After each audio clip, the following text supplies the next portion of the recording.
Good afternoon. I'm Dr. Jason Wingard, president of Temple University. Today I am here with my esteemed colleague, Dr. Tony Reed, Chief Medical Officer of Temple University. Welcome, Tony. Thank you. Thank you, Jason. So, Tony, today you and I are going to have a quick conversation about some trends affecting business, education, and society right now in the healthcare arena. So thank you for joining us again.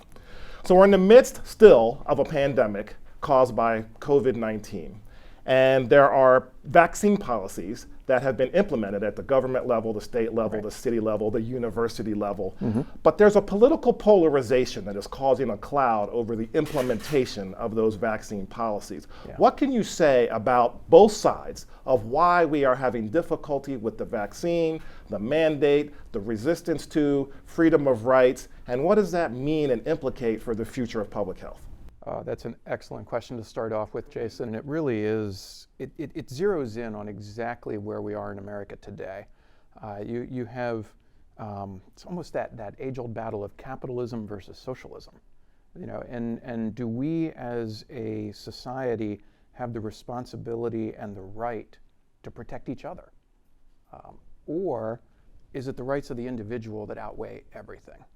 And so that is the very essence of what we're doing. Now, this is not the first time in history it's happened. It's not even the first ongoing issue right now. Gun control, abortion, reproductive rights.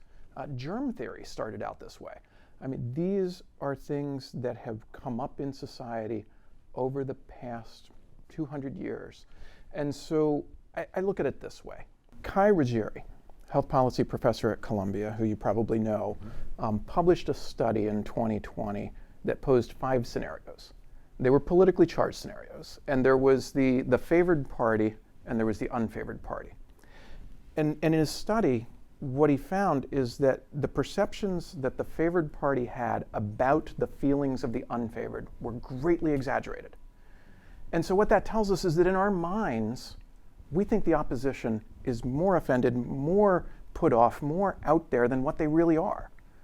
And it's that intuition that we all think we have, that if only we had the conversation, if only we had the back and forth dialogue, if only we stopped and listened to each other, then we may be able to quell some of this divide and move forward. And perhaps the answer isn't, is it a social right or responsibility or not? Perhaps the answer is, to what extent? And how do we walk that middle line of, let's protect everyone in the way they want to be protected?